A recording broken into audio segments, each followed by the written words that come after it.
if they want to. Talk don't bother me.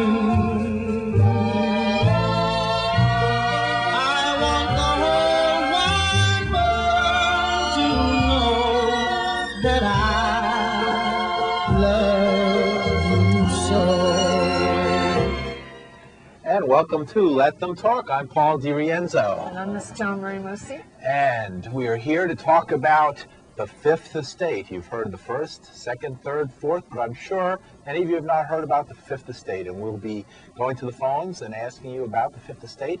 And our guest, who is right here, Spencer Sunshine, is one of the editors of the Fifth Estate. And we have it here, a matter of fact, for folks to look at. It's a newspaper. It's been published for a number of years. Has gone through a lot of changes. 1965, right? That's right. Yeah. Founded And in it's, 1965. would anarchist be the word for it?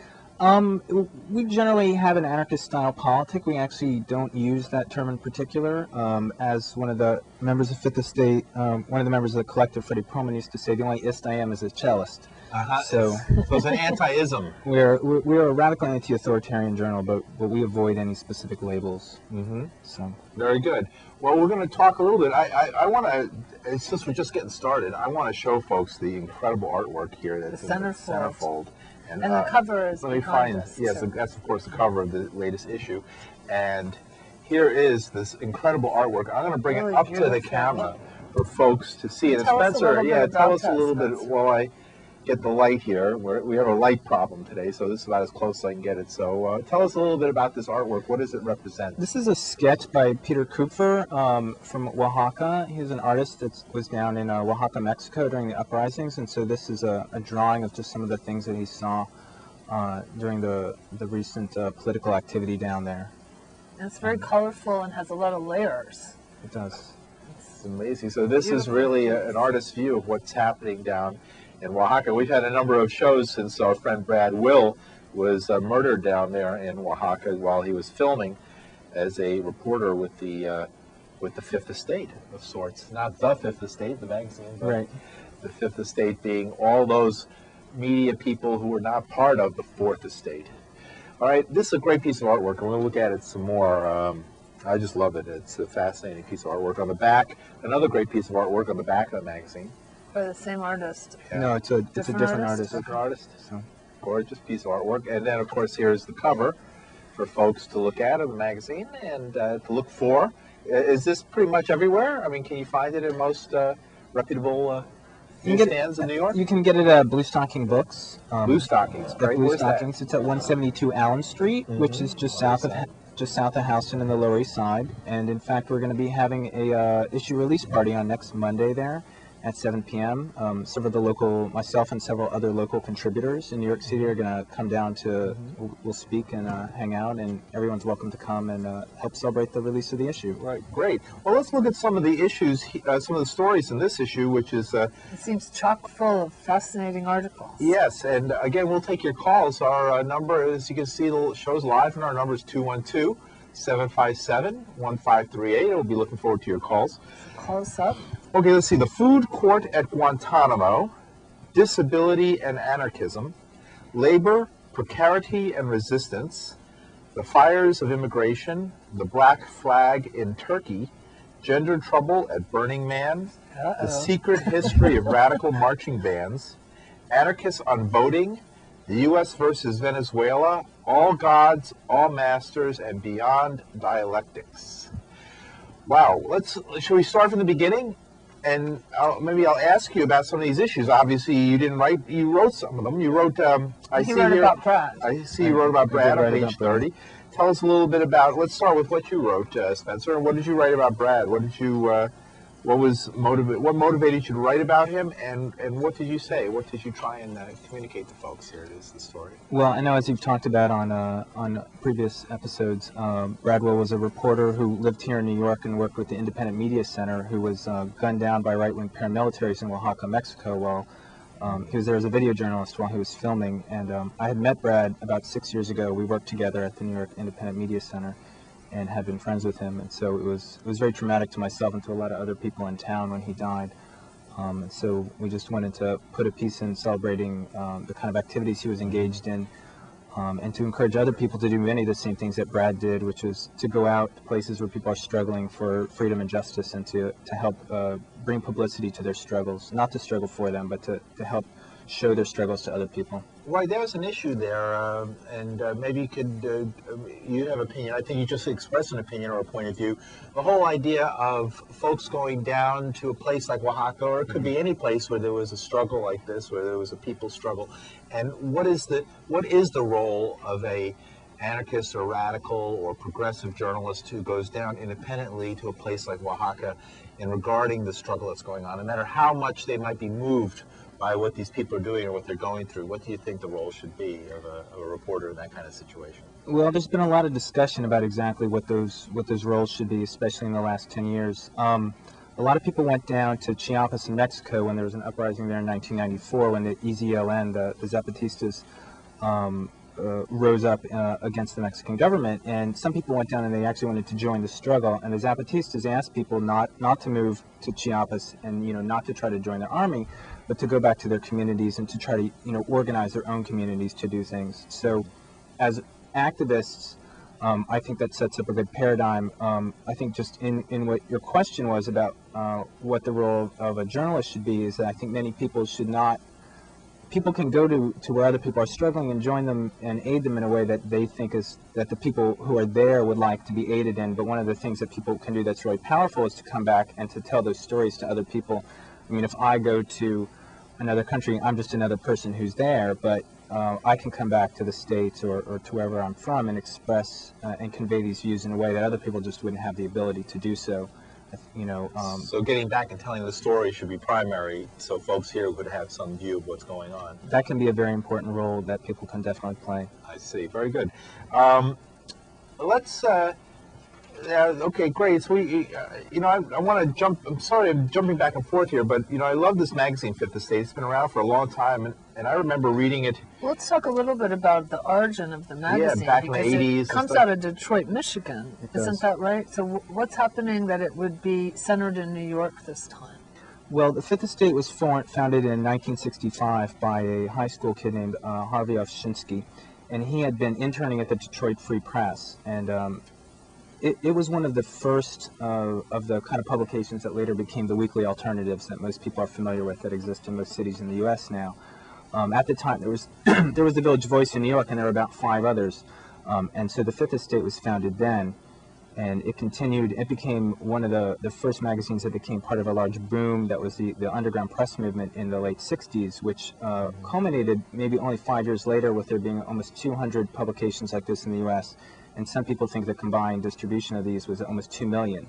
So in a very short period of time is right when the radical cultural and political movements were expanding in America in the late 60s, and it sort of caught that wave. In the mid-70s, the magazine changed from being a commercial magazine into being a more radical magazine, when a group of people, some of whom had been staffers before, such as David Watson and Peter Werby, as a group sort of took the magazine over. And it's continued as a radical anti-authoritarian magazine since then. We just celebrated the 40th anniversary last year with a special issue, and this is the 374th issue. What does radical anti-authoritarian mean? We sometimes use that as a sort of term where we don't want to call ourselves anarchists for various reasons of ideological baggage, and to be any kind of ist sort of means that you already have a set group of ideas, and we want to avoid doing that. We think people should always be open to new ideas and new political practices and respond to new situations in new ways. So we avoid any isms, but we're also very critical of traditional left and radical perspectives that fall into modes such as democratic socialism or some kind of traditional Marxist-Leninism. And so we say that as a way that we want to make a break with that, but we want to affirm what we call anti-authoritarianism. That isn't just that we're against authority, but that means that we want to have a radical left-wing kind of critique and change, but one that comes from below, one that's not imposed from above, one that people are going to create themselves. Now, correct me if I'm wrong, but I remember Fifth Estate in earlier years when I first started reading it being particularly going through a period anyway, or a phase where it was particularly anti-technology or not following technology. I remember one cover had an early PC and an axe, I think it was, or a hammer. The image is actually in this one. Oh, the image is here. We have the famous image. I don't know if this will. Right. Let's show it up. Let's get a little closer. I don't know if it'll show up, but it might. I think you can get it there. There it is. I think everybody can see that image And is there. that Ludditism? Oh, yes, it is. Right. An early article, or an article in the late 80s, early 90s was called "We've Got a Computer and We Hate It." Fifth Estate was known for pioneering a critique that's called primitivism, that is actually an extension of a lot of larger trends in Western radical thought dating from the early part of the 20th century, that is very critical of the role of technology and of ideas of reason and progress, that somehow we can create more and more tech and that somehow we're moving towards a perfect mastery of the world. You'll see this very strong. This is often an internal critique of Marxism, in which they think that, this sort of generic version of Marxism, in which there's an assumption that we can develop more and more technology and more and more industry, and somehow the workers will take it over and we can just run it. And part of this critique wasn't so much a literal rejection of technology itself, but a pointing out of the many problematic elements of it. And I think a lot of that critique is still relevant today. Fifth Estate did move away from a hard line on it, and other people have continued that hard line, periodicals such as Green Anarchy. But it's a critique people need to remember, and sometimes they forget. People get very involved in a lot of the new electronic technologies, a lot of internet technology. I mean, your show is broadcast and streaming. Brad It's was so doing. seductive. It's seductive and it's very effective, and it can mirror a lot of our desires for a kind of decentralized social organization, which anyone can post something on the web and anyone can write. But there's still a lot of problems with the hardware that you have to get for the computers. Sure. I mean, we're mining precious metals out of hardware. Yeah, so I'm going to talk more about this, but I noticed we're getting a call. Oh. Okay. So if we're going to give it a shot, Let's do it.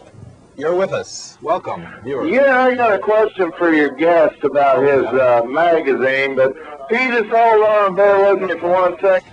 Somehow I think that's what our crank call friends, but we love you anyway. But we want to get some really good calls in.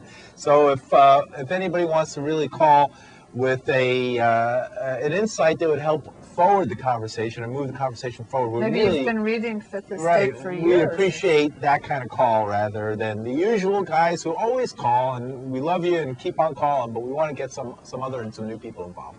So welcome to Let Them Talk. That's our number. We're live, 757-1538. And our guest, Spencer Sunshine, talking about Fifth Estate, which is a 40-plus year magazine, radical anti-authoritarianism or authoritarian bent, and that could mean a lot of things. And we've been discussing some of the articles, and there's a certain element of humor.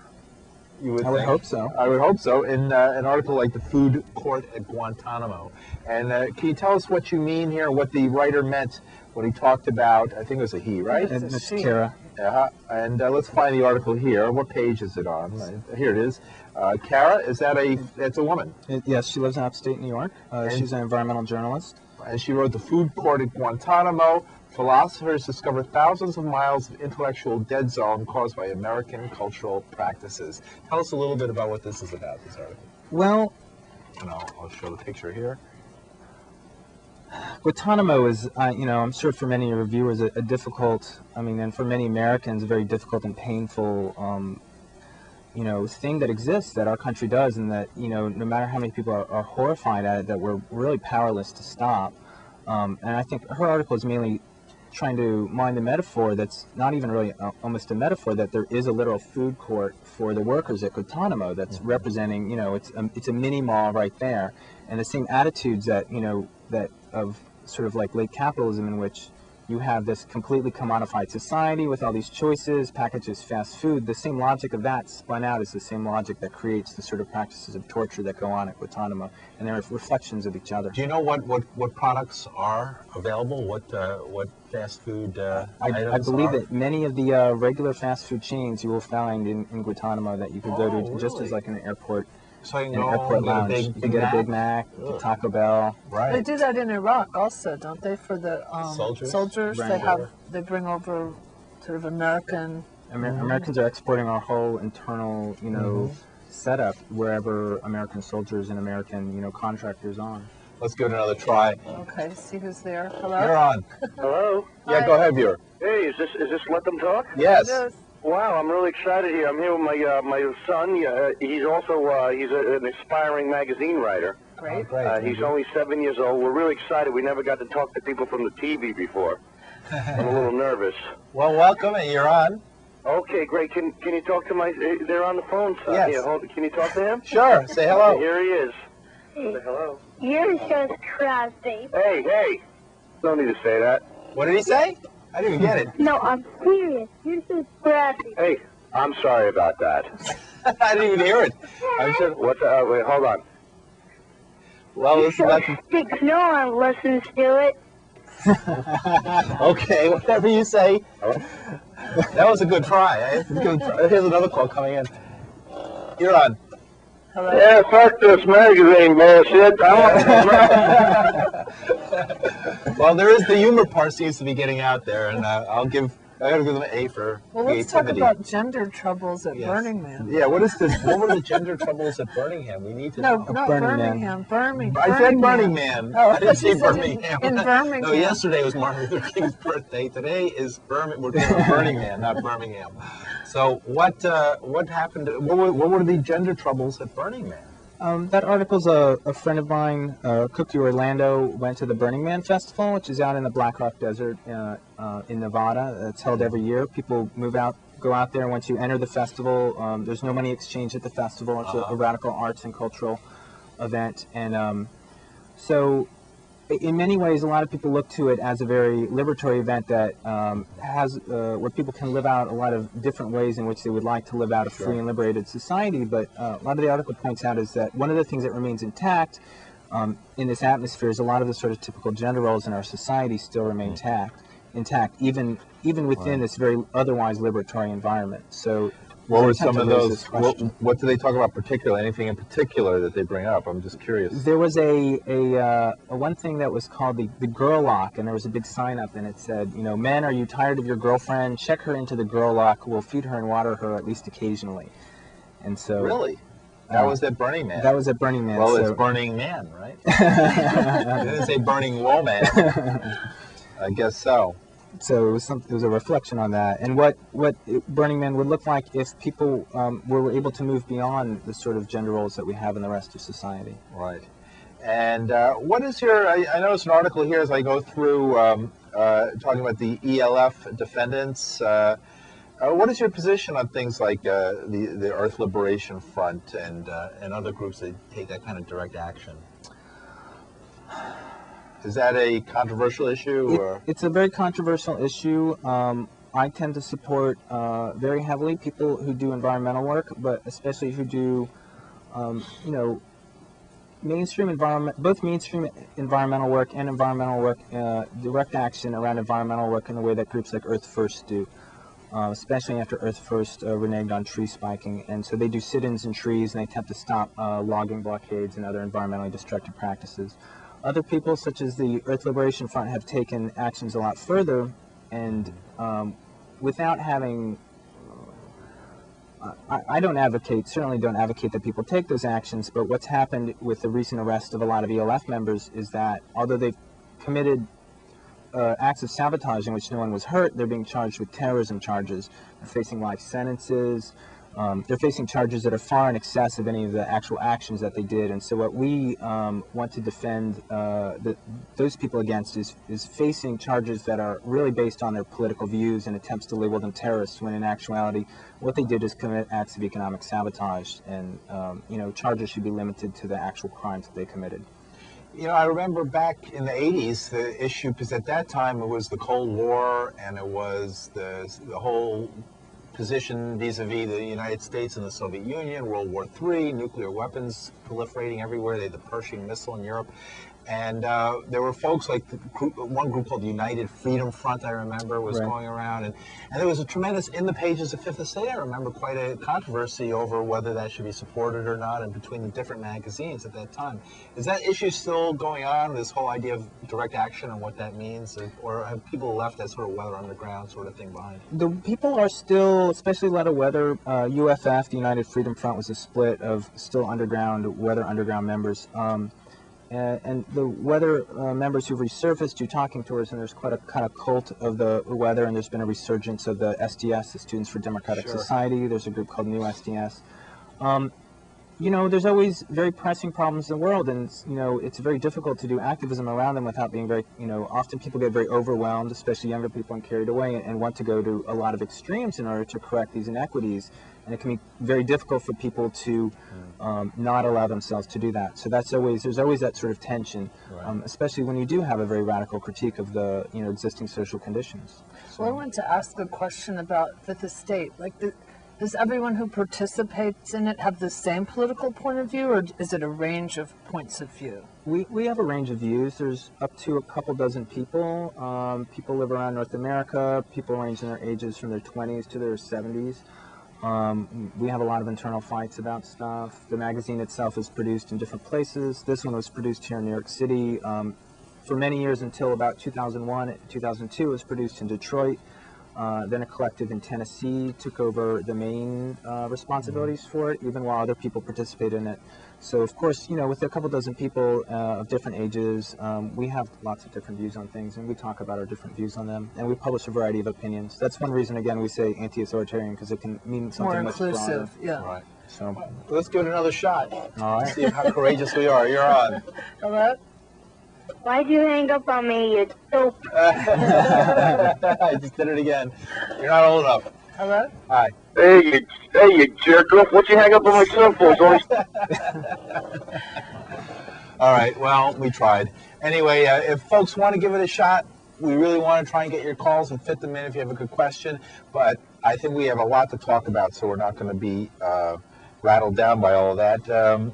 Let's look at some of the other issues. I love the use of artwork here and certain creativity and humor, as I said, that's in this. How frequently does the magazine come out? We try to come out 4 times a year. In the past, Fifth Estate came out sometimes as a weekly at one period for a year in the early 70s, and bi-weekly. Now we struggle to come out 4 times a year. We have no paid staff, so everyone has other jobs, and we also, you know, act as activists. So you don't pay for articles. We don't. No one gets paid. There's no paid staff members. No contributors get paid. And it's been like that since 1975. And how do you pay to print it? There's newsstand. Money comes in. We have subscribers, we have donators, and there's newsstand sales. So we basically pay for the printing, and those are really our only expenses. And how many issues do you publish? I think the distribution is 3,000 or 4,000 right now. It's one of the maybe 5 biggest anti-authoritarian publications. One of them just collapsed, though, Clamor, which was running at about 10,000 copies. Went bankrupt recently. So. What's the secret to Fifth Estate's success the last 40 years? I think the commitment of the people. If you have a committed core of people who have, you know, you can run lots of projects. There's many projects, you know, here in New York that run for decades and decades. And, you know, if people have a vision, and I think if people are inspired to make a social change, and you know, you can run a successful project. Right. That's good. Well, this is proof of it. What does precarity mean?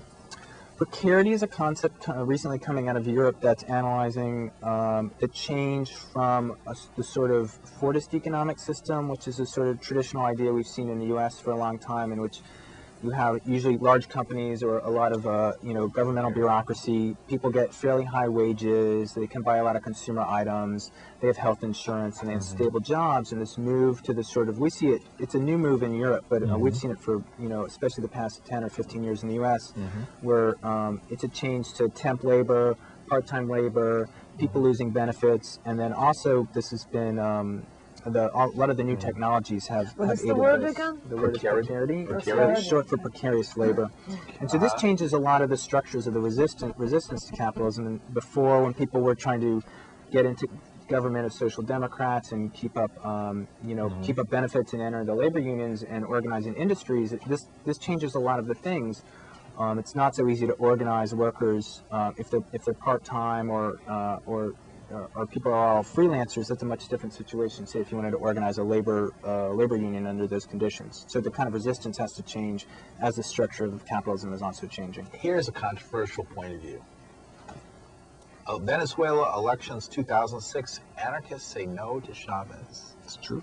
We've had numerous guests here, and I don't think we've had one who took a political position on these kind of issues who wasn't extremely supportive of Chavez. This is the first progressive voice that I've heard negative towards Chavez. Why is that? The articles we ran in this issue are actually from Venezuelan anarchists. This has been an issue for anarchists and other anti-authoritarians in the U.S. as to what position to take towards Chavez. There's some definite progressive aspects to his politics, but there are reactionary aspects as well.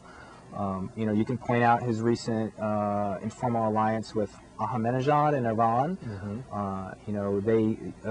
They got, I saw them on TV today. Right. Iran has recently hosted a Holocaust denial conference at the same time that Chavez declared that Israel is committing genocide in Lebanon, and saying that they were very tight and wanted to enter an alliance with Iran. So to see Chavez, who's recently, I read, declared himself a Trotskyist, as somehow classic socialist left-wing progressive figure is actually much more difficult than that. Well, do you think he's the next Castro? Have you heard that suggestion? Well, for an anarchist, that's a pretty negative thing. It's true. I mean, Castro... We're going to give it another shot. All right. Wait, you're on. Hello? Yes, Hello? go ahead. Hey, what's happening? All right, you got a question? Yes, about Lamar Smith. I'm calling from Brooklyn, New York. And I happen to be a big fan of magazines. And as a matter of fact, I'm reading a magazine right now. I'm reading Blacktail. I bet you are. I bet he is. Brooklyn. All right, we tried. Anyway, we have a couple more minutes.